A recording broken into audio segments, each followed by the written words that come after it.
പരിശുദ്ധ പിതാവ് ഫ്രാൻസിസ് മാർപ്പാപ്പ എറണാകുളം അങ്കമാലി അതിരൂപതാ വൈദികരോട് രണ്ടാം പ്രാവശ്യവും നടത്തിയ ആഹ്വാനത്തെ ആദരവോടെ കാണുന്നതിന്റെ ഭാഗമായി ക്രിസ്തുമസ് ദിനത്തിൽ സിനഡ് ഫോർമുലയുള്ള കുർബാനയർപ്പണം നടത്തുവാൻ എറണാകുളം അങ്കമാലി വൈദിക സമിതി തീരുമാനിച്ചു.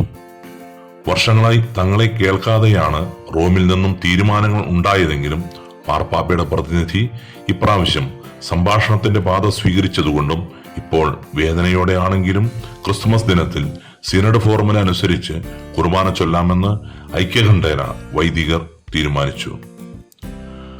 കൂടാതെ അതിരൂപതയിലെ വൈദികരിൽ നിന്നും ദൈവജനത്തിൽ നിന്നും ശക്തമായ എതിർപ്പ് നേരിട്ട അതിരൂപതാ നേതൃസ്ഥാനത്ത് നിന്നവരെ തലസ്ഥാനങ്ങളിൽ നിന്നും രാജിവെപ്പിച്ച മാർപ്പാപ്പയുടെ തീരുമാനം സീറോ മലബാർ സഭയിൽ ആകമാനമുണ്ടാക്കിയ ആശ്വാസം സ്വാഗതാർഹമാണെന്ന അഭിപ്രായം എല്ലാ വൈദികർക്കുമുണ്ട്.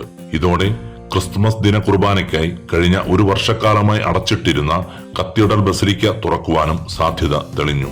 അൽമായ സമിതി വൈദികരോടൊപ്പം നിൽക്കുവാനും വിവേകപൂർവം അതിരൂപതയുടെ നന്മയ്ക്കായി കൂടുതൽ സഹകരണത്തോടെയും കെട്ടുറപ്പോടെയും മുമ്പോട്ടു പോകുവാനും ജനാഭിമുഖ കുർബാന അതിരൂപതയിൽ നിലനിർത്തുവാനും തീരുമാനമെടുത്തു. മാർപ്പാപ്പയുടെ പ്രതിനിധി ആർച്ച് ബിഷപ്പ് സിറിൽ വാസിൽ റോമിലേക്ക് പോകുന്നതിന് മുമ്പ് പറഞ്ഞതുപോലെ ലോകം മുഴുവൻ എറണാകുളത്തെ ക്രിസ്തുമസ് ദിനത്തിൽ നോക്കിയിരിക്കും എന്ന വസ്തുത കണക്കിലെടുത്ത് മാർപ്പാപ്പയുടെ സന്ദേശത്തിൽ വസ്തുതാപരമായ പിഴവുകൾ കടന്നുകൂടിയിട്ടുണ്ട് എങ്കിൽ പോലും പത്രോസിന്റെ സിംഹാസനത്തോടുള്ള ആദരവ് നിലനിർത്തിക്കൊണ്ട് മാർപ്പാപ്പ ആവശ്യപ്പെട്ടതുപോലെ ഡിസംബർ 25 അതിരൂപതയിലെ എല്ലാ ദേവാലയങ്ങളിലും സിനഡ് ഫോർമുലയിൽ കുർബാന ചൊല്ലും.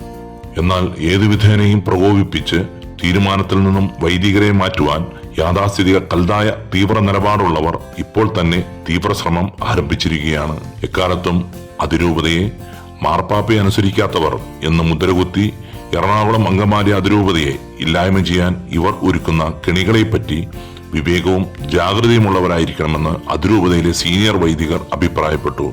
മാർപ്പാപ്പയെ അനുസരിച്ചുകൊണ്ടും എന്നാൽ സഭയിലെ എത്ര ഉന്നതനായാലും തെറ്റിനെ തെറ്റായി ചൂണ്ടിക്കാണിച്ചുകൊണ്ടും ക്രിസ്തുവിന്റെ ചൈതന്യത്തിൽ സത്യത്തിനു വേണ്ടി നിലകൊള്ളുവാനുള്ള വൈദിക അൽമായ സമിതികളുടെ പ്രവർത്തനങ്ങളുമായി ഇനിയും മുമ്പോട്ടു പോകണമെന്നും വൈദിക സമിതി തീരുമാനിച്ചു. അനുരഞ്ജനത്തിന്റെയും വിട്ടുവീഴ്ചയുടെയും നിലപാടിൽ നിന്നുകൊണ്ട് പതിറ്റാണ്ടുകളായി ദൈവജനം സ്നേഹിച്ച ജനാഭിമുഖ കുർബാനയ്ക്കായി തുടർന്നും അൽമായരോടൊപ്പം ഒറ്റക്കെട്ടായി പ്രവർത്തിക്കാൻ ആവശ്യമായ ക്രമപദ്ധതികൾക്ക് വൈകാതെ വൈദിക സമിതി ശ്രമങ്ങൾ ആരംഭിക്കും.